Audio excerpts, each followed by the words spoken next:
सब में से होगा और वो बेसिक होगा. If you have gone through the lecture तो then you been able to do that. MCQs होंगे, बस वो आपको एक बार जो है वो नज़र आएंगे, आपने उसको ऑप्शन को क्लिक करना होगा एंड देन वो ख़त्म हो जाएगा उसके बाद थोड़े सेकंड्स के बाद, और वो दोबारा अपीयर नहीं होगा फिर. ठीक, तो जो एक स्टूडेंट खोलेगा क्विज तो उसके लिए वो 10 मिनट्स के लिए ओपन रहेगा और एक ही अटैम्प्ट अलाउ होगी. उसी वक्त आपको वहाँ पे आपका रिजल्ट भी शो हो जाएगा. एक इस तरह एमसीक्यूज टाइप होगा और एक मैचिंग कॉलम टाइप होगा. वो भी आपने 10 मिनट्स होंगे आपके पास और एक ही बार आपको कॉलम शो होगा, आप सेलेक्ट कीजिए and then you have to submit. This is how the quizzes work. ठीक है, तो बस आई कंसिडर यू एज बड़े हैं आप, तो आई फील कि मतलब ठीक है. क्विज़ेस वैसे तो शायद ना भी हो तो कोई मसला नहीं है सब्जेक्ट के, लेकिन चले इस kind of giving you extra marks, आपके नंबर होंगे तो उनमें से हमारे लिए 10 में से मार्किंग करना आसान हो जाएगा. ठीक हो गई बात यहाँ तक? चलें बस स्टार्ट कर.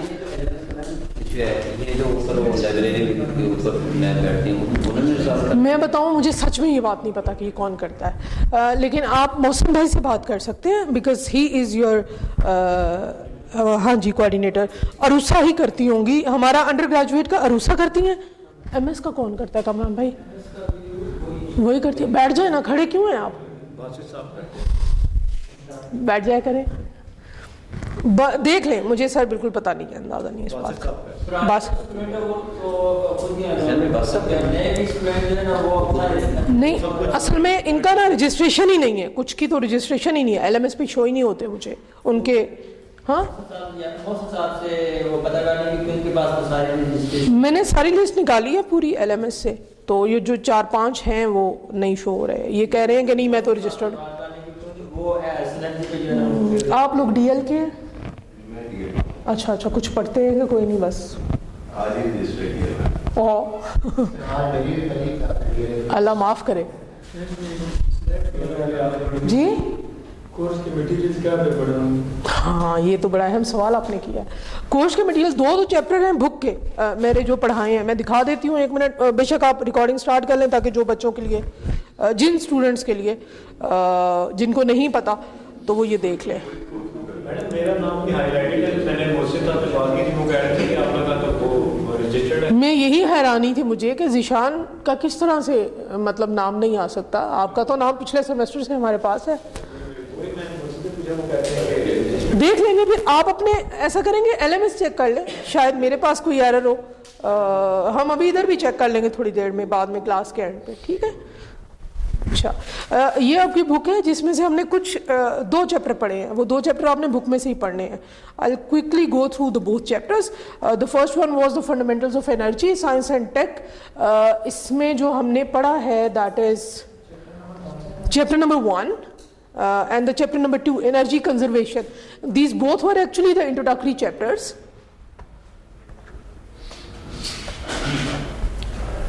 और मैं बस बता देती हूँ, बाकी हमने पढ़ लिया हुआ है. This is topic 1.1.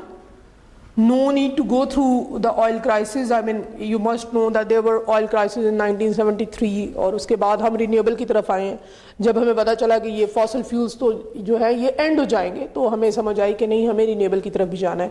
Then we have classified the energy resources based on the different scenarios. हमने उनको डिफाइन कर लिया, डिफरेंट कैटेगरीज में डिवाइड कर लिया. ये आप देख लेंगे.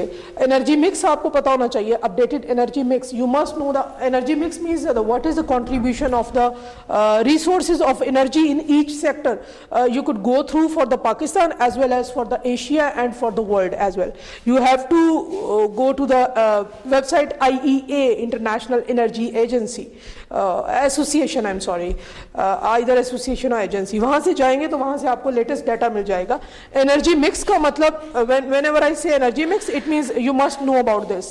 I mean, you must know what is the total contribution of the solar, the total contribution of the wind, total of the ocean, and actually for the electricity purpose. I am not saying for the, because there are many usage of the energy, और भी use है, लेकिन आपने सिर्फ electricity के लिए देखना है. पाकिस्तान का देख लीजिएगा, एशिया का देख लीजिएगा. And if you want to have a good comparison, you can go through the Europe. You would see that there is 180 degree shift in the energy mix of the Asia and the Europe. We are totally on the fossil fuel, whereas the Europe is totally on the renewable side. ठीक है। आपको जैसे हमारा मिलता है ना कि जी steam power plant और ये जो फॉसल फ्यूल है they are 59%, you would see कि वहाँ पे जो है 89 और 90% they are at the renewable side. ठीक, तो it is just for the sake of at least you must know about the Pakistan, बाकी मैं कुछ नहीं कहती। तो ये एनर्जी मिक्स यहाँ से इसको रटा नहीं लगाना, इसमें कुछ नहीं लिखा हुआ, ये पुराना है, आप अपना एनर्जी मिक्स देख लीजिए। कॉमन फॉर्म्स ऑफ एनर्जी 3 है, mechanical, electrical and thermal, and obviously the chemical. The electrical has been considered as a top grade form of the energy. तो ये जितने रिसोर्सेज हैं ये सब एनर्जी मतलब इन वेज में यूज हम कर सकते हैं। You must know the advantages disadvantages to the conventional energy resources. Conventional means the fossil fuels, oil, coal and gas. जब भी मैं कन्वेंशनल कहती हूँ तो उसका मतलब ऑयल, कोल और गैस ही है। उनके एडवांटेजेस क्या हैं, डिसएडवांटेजेस क्या हैं, ठीक है, इसमें कोई मसला नहीं है। नॉन कन्वेंशनल के क्या मेरिट्स हैं, क्या डिमेरिट्स हैं, ये भी देख लीजिए। मैंने पहले ही बताया था कि जो नॉन कन्वेंशनल एनर्जी रिसोर्सेज है, the biggest problem is the harnessing of that energy, is to get that energy, because that energy is from the nature. So you have to devise certain mechanism to get that energy from the sun, from the wind. They are not constant, they are varying with the time. तो आपको उसको जो get करना है, constant रखना है, वो सबसे ज़्यादा मुश्किल है। तो इसको आगे कन्वर्ट करने के लिए हमें जनरेटर्स तो नहीं चाहिए, कोई चीज़ नहीं चाहिए, लेकिन उसको वहाँ से मतलब एक स्टेबल फॉर्म में लेना ही जो है वो that is the biggest problem in the non-conventional energy resource. And the other thing is that we are lacking in the technology जो कि डेवलप करे आपके विंड फॉर्म्स डेवलप करे या सोलर फॉर्म्स को डेवलप करे। ठीक हो गई बात? अच्छा, तो ये आप देख लेंगे। Then obviously the environmental aspects, कोई भी आप में से I believe that no one is going to mimic this English. You just go through the points and you just have to clear your concept. That's all what I want. और इसको कोई रटे ना लगाए please. Right? Various pollutants हमने पढ़े थे। Pollutants क्या है? They are the oxide of the कौन से थे? The oxides of the carbon, the oxides of the sulfur, and the oxides of the nitrogen. And what we conclude that time, because that these oxides they get released from the conventional energy resources. जो हम steam power plant लगाते हैं या कोई और इस तरह के ऑयल बेस्ड, गैस बेस्ड लगाते हैं, उससे ये रिलीज होते हैं। And what they are doing, they are not good for your respiratory system. और ये हमने इनके फ़ायदे नुकसान कुछ देखे थे, आप लोग खुद भी इसमें से देख। जैसे ये देखें, एक छोटी सी एग्जांपल दे रही हूँ, नॉक्स के बारे में लिखा हुआ है। NOx are the oxides of the sulph nitrogen, N2O3, NO2, NO3 and N3O2, ये सारे ऑक्साइड्स हैं नाइट्रोजन के। लिखा हुआ है that it causes the respiratory problem. आपको जो है बॉडी टिश्यूज में ऑक्सीजन की कमी फील होगी। सो दीज आर द और इनकी परमिसिबल लिमिट्स भी लगी हुई हैं। वो क्या है, जैसे इसकी लिमिट है 100 माइक्रोग्राम पर क्यूबिक मीटर। सो एक तो इनका ये है कि आपके लिए ठीक नहीं है, दूसरा ये है कि ये they are basically depleting the ozone layer, and if the ozone layer get depleted, you would be आपको जो अल्ट्रावायलेट रेज हैं वो डायरेक्ट आप पे पड़ेंगी, and those are not good for the human being, right. तो उस लेयर को भी ये खराब कर रहे हैं। So that's why we have to shift from the non conventional to the conventional way. अच्छा जी, ग्रीन पावर वही पावर है जो कि नॉन कन्वेंशनल पावर है। बस ये जी सर आप इसको देख लें, that makes the first chapter. ये एंड पे कुछ नहीं लिखा हुआ, ये एंड पे कुछ नहीं लिखा, इसको छोड़ दीजिएगा। ये हमने बहुत डिटेल में पढ़ा था, मैं दोबारा बता देती हूँ। Applied thermodynamics, it has a very it is very important in the power generation. Why? Because as we are using the steam power plant, so steam power plant is based on the Rankine cycle. So every power plant, it either based on the Rankine cycle or the Brayton cycle or any diesel cycle or कोई ना कोई cycle उसमें use हुआ है। तो जो हम cycles पढ़ते हैं, जो इंजन्स के अंदर साइकिल यूज होते हैं, दो cycles are addressed by the applied thermodynamics. ठीक है, तो हमने अप्लाइड थर्मोडायनेमिक्स का we have gone through the basic concepts. इसके 3 लॉज हैं, zero law, first law, second law. The first law was the whenever you are supplying the heat to a system, ठीक है, आप हीट सप्लाई करेंगे, हम piston और cylinder की example देते हैं, then some of the heat would be utilized for the work done उससे पिस्टन आउटवर्ड मूव करेगा and some of the heat would be converted to the internal energy, जिससे molecules जो है वो आपस में कोलाइड करेंगे, they would collide with the walls of the container as well. So that was the first law and the second law was that the entropy of the earth is going on increase. क्या है entropy? कि जैसे आप आग जलाते हैं और आपने ये कमरा बंद किया हुआ, it is air tight, so earth is air tight as well. अगर अर्थ से एटमॉस्फेयर से आप बाहर जाएंगे तो सो यू आर, बेशक आप ये कह रहे हैं कि मैं ये जब भी आपको कोई इंजन बनाना है सर, साइकिल बनाना है, तो you are required with the sink and the source. एक आप सोर्स देंगे हीट का और एक आगे क्या होगा, सिंक होगा.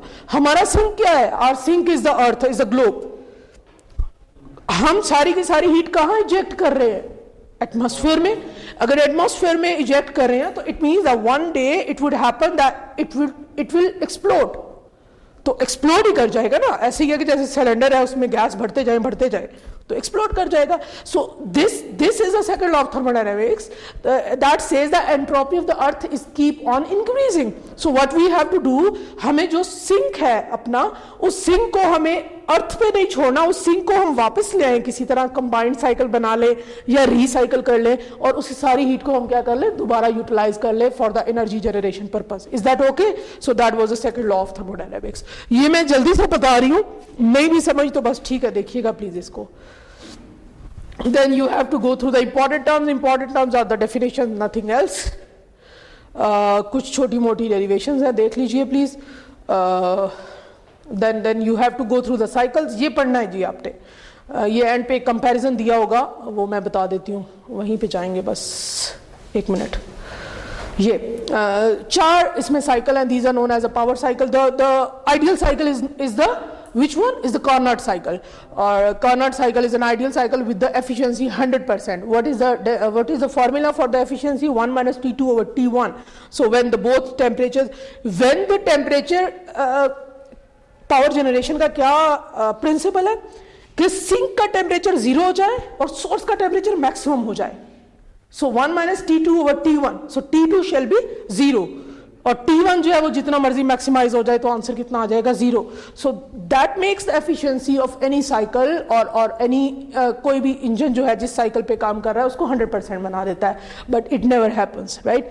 So that is the Carnot cycle. The second one is the Rankine cycle, जिसमें हमारे सारे स्टीम पावर प्लांट लगे हुए हैं. The third one is the Brayton cycle, again another Australian cycle.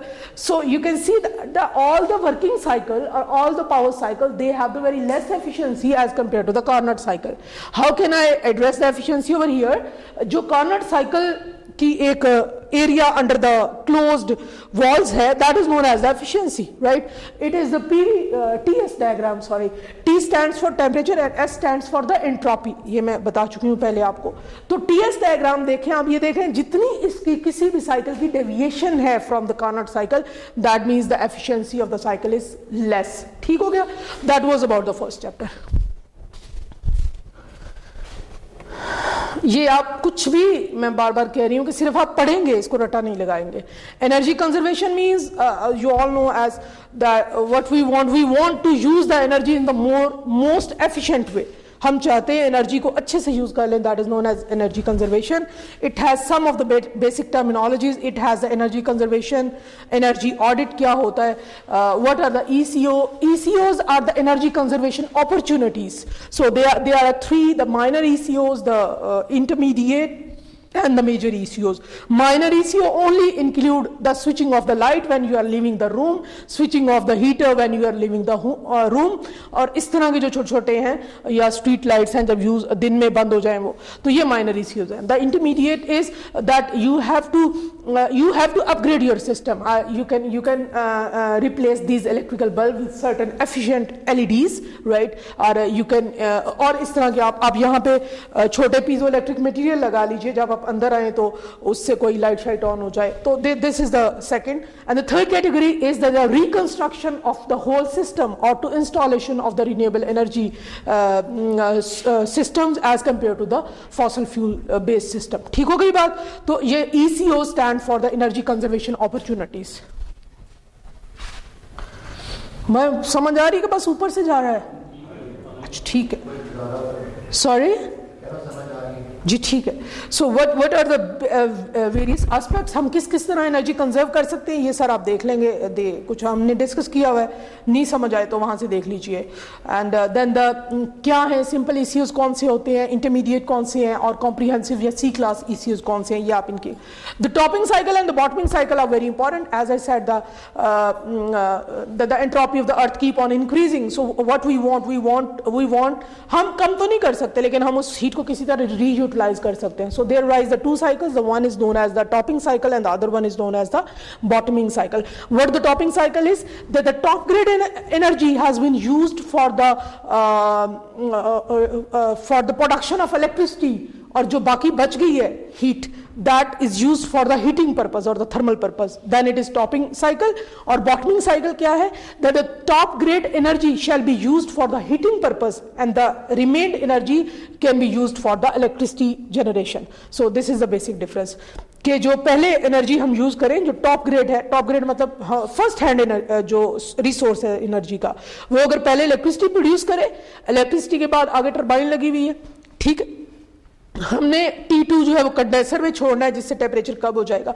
अब जो हीट फ्लू हीट है, जो रिमेन्ड हीट है, उससे हम किसी इंडस्ट्री में कोई हीटिंग पर्पस के लिए यूज कर लें, हम उसको हवा में बाहर ना जाने दें, एटमॉस्फेयर में ना जाने दें, तो ये टॉपिंग साइकिल है।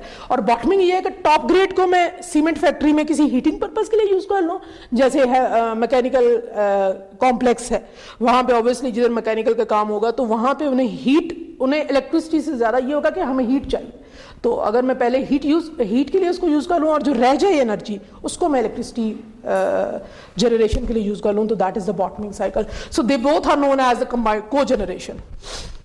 होते ये किस तरह से, ये बहुत डिटेल में पढ़ाया हुआ है, ये देख लीजिएगा। इसको मैं थोड़ा सा दोबारा एक्सप्लेन कर दूँ ताकि मसाइल हल हो जाए हमारे। 1 मिनट दीजिए।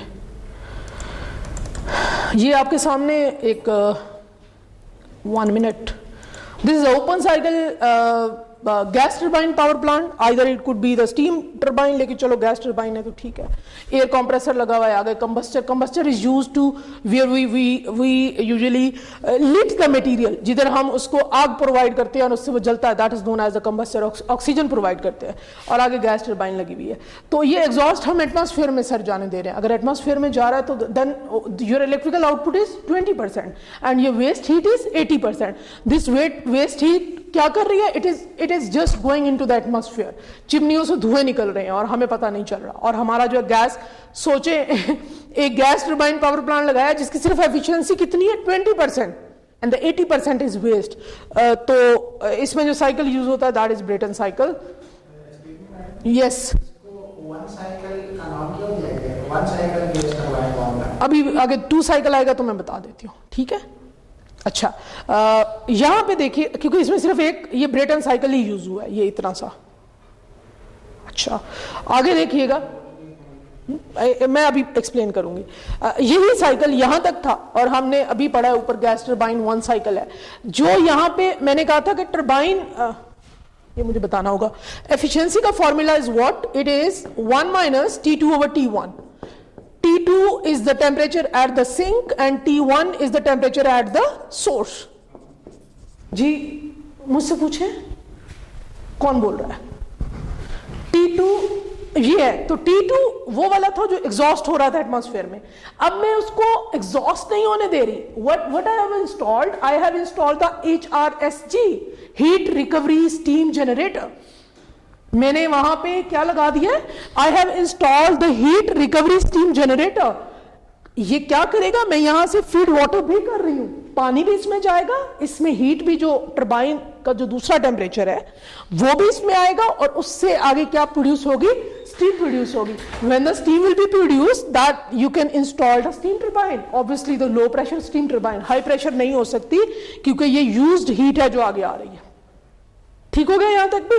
तो ये स्टीम टरबाइन के बाद दोबारा हमने जनरेटर चला लिया। तो this is the combined cycle. आपने दोनों टाइम इलेक्ट्रिकल एनर्जी ही प्रोड्यूस की है। Now you can see the pie chart, it has a 45% electrical and 55% is still waste, right. अच्छा, ये वाला जो सिस्टम हमने जो अभी स्टडी किया है, ये 2 साइकिल है। ये देखिए 2 साइकिल लगे हुए सामने जी। यूनिट्स दो होंगे? जी दो यूनिट होंगे, दो टर्बाइंस लगी होंगी। एक पहले हम जनरेट कर लेंगे और वो हाई ग्रेड या टॉप ग्रेड उसको यूज हमारा क्या होगा, मतलब उसको हम आगे ट्रांसमिट भी कर सकते हैं, के साथ आगे जनरेटर लगा हुआ होगा वो हम उसको आगे ट्रांसमिट कर सकते हैं। अब जो दूसरी है, ये अगर लो प्रेशर स्टीम है तो ये इलेक्ट्रिकल मतलब उतनी इलेक्ट्रिकल क्वालिटी नहीं है कि मैं इसको ट्रांसमिट भी कर सकूं, तो ये कोई इंटरनल यूज के लिए यूज कर सकते हैं। ठीक है, लेकिन उसकी उतनी एफिशिएंसी आए नहीं रही कि हम उसकी नहीं कर सकते, और का जनरेटर लगा के नहीं कर सकते। हाँ, आप ये कर सकते हैं कि आप एक अलग स्टीम जनरेटर लगाएं, पूरा बॉयलर वगैरह सब कुछ इंस्टॉल करें, लेकिन फिर वो मुनासिब बात नहीं है कि आपने उधर ही गैस लगाया हुआ उधर, और हैं भी हमारे अक्सर जो है वो ड्यूल हो चुके हैं, तो हम स्विच भी कर लेते, तो आप टोटल नया भी लगा सकते हैं, और this is the other way. अच्छा, तो ये 2 साइकिल हो गया। थर्ड वन देखिएगा। अच्छा, हम कहते हैं कि नहीं, हमारी ये जो वेस्ट हीट हुई है 55, ये बहुत ज्यादा है भाई, इसका कोई इलाज करें, तो फिर हम ओपन साइकिल एक और एग्जांपल लेते हैं।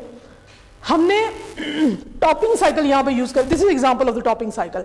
I told you what the topping cycle is, कि जो टॉप ग्रेड हीट जो है वो इलेक्ट्रिकल पर्पस 3 फेज हमें मिल गई, मैंने 3 फेज आगे आउटपुट ले ली, यहां तक ये वही साइकिल है। अच्छा, अभी मैंने यहाँ पे हीट रिकवरी स्टीम जनरेटर लगा के स्टीम टरबाइन लगाई थी, ठीक, और स्टीम टरबाइन लगाना आसान काम नहीं है, उसके लिए फीड वाटर भी चाहिए और सारा काम पूरा सिलसिला दोबारा चाहिए, और वो इलेक्ट्रिकल एनर्जी भी इतनी अच्छी नहीं होगी कि मैं उसको जो पहले मैंने ग्रेड एनर्जी ली है उसके साथ मिक्स करके आगे मैं उसको ट्रांसमिट कर सकूं, वो मैं कोई तो दूसरा पर्पस मेरा यहाँ पे ये होगा कि मैं इसको कहाँ यूज कर लूँ, किसी थर्मल आउटपुट में, किसी हीटिंग पर्पस के लिए यूज कर लूँ। तो अब आप अगर देखेंगे, now the electrical output is same, that is 20%, but that waste is 20% and the thermal output is 60%। तो हमने 20% वेस्ट रहने दिया, लेकिन हम इस 20% वेस्ट से भी खुश नहीं है। What we want another cycle, that is combined cycle power plant with the co-generation। हम पहले एक HRSG heat recovery steam generator लगाएंगे, उससे स्टीम टरबाइन चलाएंगे और उससे हम एक सेकेंड ग्रेड एनर्जी हासिल कर लेंगे। इसको हम अपने अंदर पावर प्लांट जो लगा हुआ है उसमें किसी अपने पर्पस के लिए यूज करेंगे। अब फिर दोबारा जो एग्जॉस्ट स्टीम होगी जनरेटर से, और दूसरी जो हीट रिकवरी स्टीम जनरेटर एक और लगा के उसको, हीट रिकवरी स्टीम जनरेटर का सर ये मतलब होता है कि आपने दोबारा, एक तो हीट आ रही है, दूसरा आप उसको और ज्यादा हीट या टेम्परेचर उसका राइज करके उसको आप यूज कर लें अपने पर्पस के लिए। तो यहाँ पे थर्मल आउटपुट हम हीटिंग पर्पस के लिए यूज कर लेंगे। अब आप देखेंगे that the waste is only 15%। Now this is about the combined cycle power plant with the why it is cogeneration, because we are generating the electricity at the 2 stages, and the third stage is that we are getting the for the thermal output means for the heating purpose। ठीक है, तो ये भी topping cycle ही है, लेकिन it is a 2 stage topping cycle. पहले दो stages पे इलेक्ट्रिसिटी प्रोड्यूस हुई और तीसरी स्टेज पे जाके हमने उसको थर्मल के लिए यूज कर। और भी आप बहुत कुछ कर सकते हैं। It requires these are known as the major ECOs, जिसमें आप अपने सिस्टम को बिल्कुल अपग्रेड कर रहे हैं, तो ये मेजर ECO जाएगा। Okay, so this is about the chapter number 2। इतनी देर लगनी है आपको तैयारी करने में, इतनी देर नहीं लगेगी, ज़्यादा देर लगेगी। अच्छा जी, और हम ओपन कर लेते हैं जो हमने पढ़ा। ये लेक्चर नंबर 1 किसी ने शेयर किया था, प्लीज़ वो देखिए, that is just the introductory. मैं फिर भी दोबारा ओपन करके दिखा देती हूँ। It is just the word the renewable is और क्या चीज़ें हैं, और बस ये बिल्कुल बच्चों वाली क्लास थी और आपने पढ़ा है इसको इन्होंने। जी, जो मिन इंक्लूड है वही बोल रही हूँ। अभी तक पढ़ाना मैंने स्टार्ट नहीं किया, ठीक है। तो ये सारा देख लीजिए प्लीज, अभी मैं बता रही हूँ सर, ठीक है। तो ये पहली स्लाइड्स थी जो हमने पढ़े थे, लेक्चर 1 के नाम से है। और इसके बाद बताइएगा, 1 मिनट है। पाकिस्तान का स्टेटस पढ़ाया, पता नहीं, देखें अगर वीडियो लेक्चर्स में देखें अगर ये पढ़ाया है तो ठीक है। ये सोलर के 2 स्लाइड्स मैंने 2-3 आपके साथ लास्ट क्लास में शेयर किए हैं, ये तीनों हैं, वो तीनों आप देख लीजिएगा। आगे हम विंड पढ़ेंगे और इसके बाद इंशाल्लाह एक क्लास और हमारी कमिंग फ्राइडे को आपकी क्लास होगी और वो भी इंक्लूड होगी। तो 2-3 स्लाइड्स ये हैं सर, एक ये लेक्चर नंबर 1 है और एक ये solar basics, solar collectors 2 chapter हैं और अभी हम विंड देख लेंगे, तो इंशाल्लाह that makes a good syllabus. नहीं, LMS पे अपडेट नहीं है, मैं ग्रुप में शेयर कर देती हूँ, लेकिन मैं LMS पे भी कर दूंगी। ठीक है जी, मैं अभी 5 मिनट में बाकी भी पढ़ाऊंगी, ये खत्म हो जाएगा, ये बहुत थोड़ा है। For you it is nothing, I mean बड़े बड़े हैं आप, हौसले से पढ़े। सॉरी, कोई नहीं, जल्दी खत्म हो जाएगा। उसमें जो स्लाइड्स हैं उसमें इतना कुछ नहीं होता, आसान होते हैं। जो क्लास लेते हैं मैं तो बहुत बेसिक आपको कि जस्ट, क्योंकि मुझे पता है ज़्यादा CS के हैं तो हम तो बहुत ही बेसिक पढ़ते हैं, को कभी मैंने कोई इतना मुश्किल काम दिया ही नहीं किसी को। अच्छा जी, विंड पावर हम स्टार्ट कर लेते हैं आज। We are well familiar with the wind energy. We know that the wind is the source for the AC generation. जैसे मैं कहती हूँ कि सोलर की जो आउटपुट होगी वो क्या होगी, DC होगी, तो विंड की जो आउटपुट है वो क्या होगी, fluctuating AC। So wind power और wind energy is the use of the wind to provide the mechanical power through the wind turbines to turn the electrical generator and to do work. इसमें generator उसी तरह installed होते हैं जैसे हमारे बड़े generator, सिर्फ क्या इसमें फर्क है, इसमें छोटे छोटे जनरेटर लगे हुए होते हैं। विंड टर्बाइन के पीछे एक बॉडी होती है, that is known as the nacelle.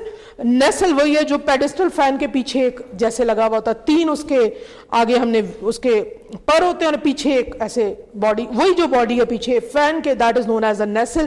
That has the generator for the wind turbine as well. उसी के अंदर जो है वो जनरेटर लगा हुआ होगा। इस तरह एक कोई बहुत बड़े जनरेटर हम इंस्टॉल नहीं कर सकते। So the wind turbines they usually work in the series and the parallel connection as the solar panels. जैसे आप बैठे हुए हैं ऐसे ही ये विंड टर्बाइंस भी यहाँ पे लगी हुई होंगी दूर दूर करके, उनकी जो वायरिंग है वो नीचे जमीन पे हुई होगी और फिर उधर आगे एक कॉमन मिलके आप आगे उसको ट्रांसमिट कर सकते हैं, right. And there use is again they could be used as a stand alone, they could be used with the solar. कहीं पे सोलर पैनल लगे हुए आप साथ ही विंड एनर्जी भी लगा लें, और ये भी हो सकता है कि वो सिर्फ और सिर्फ अलहदा विंड फार्म भी बना लें। तो उनका यूज डोमेस्टिक भी है, डोमेस्टिक मतलब घर के लिए भी, and there use is as well at the commercial level. आप बड़े लेवल पे भी विंड एनर्जी, जो 2 ही रिसोर्सेज हैं इसके रिन्यूएबल के जो कि कमर्शियल लेवल पे यूज होते हैं, the one is the solar and the second one is the wind. तो बस इसकी प्रेडिक्शन मुश्किल है, उसको हार्नेस करना, उसको स्टेबल करना मुश्किल है, और कुछ मुश्किल नहीं है। मैं बेसिक सिस्टम यहाँ पे बना दूं, अगर मेरा थोड़ा सा डिफ्रेंशिएट करने के लिए, if the input is solar,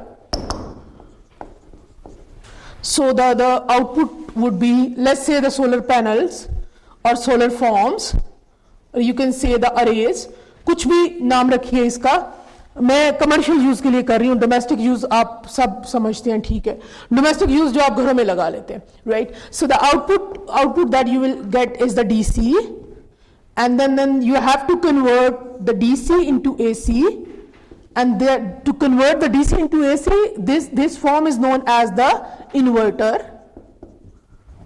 right। आप जब AC लगाएंगे इन्वर्टर, एंड AC में जब ये कन्वर्ट हो जाएगा, तो लेट्स से आपने इसको, ये ग्रिड के पास ही लगते हैं, यहां पे ग्रिड है हमारा, आप इसके साथ जो सर्किट लगाएंगे, the one is the frequency conditioning, मैं अभी एक्सप्लेन भी कर दी हूं। The second one is the may be the signal conditioning. Actually क्या बात होती है कि ग्रिड के अंदर हमें एक स्टेबल वोल्टेज चाहिए, स्टेबल फ्रीक्वेंसी चाहिए, वो सारे हमने यहाँ पे सर्किट लगाने हैं। तो असल बात सोलर्स को इंस्टॉल करना नहीं है, असल बात क्या है, ये पूरा सर्किट इंस्टॉल करना है।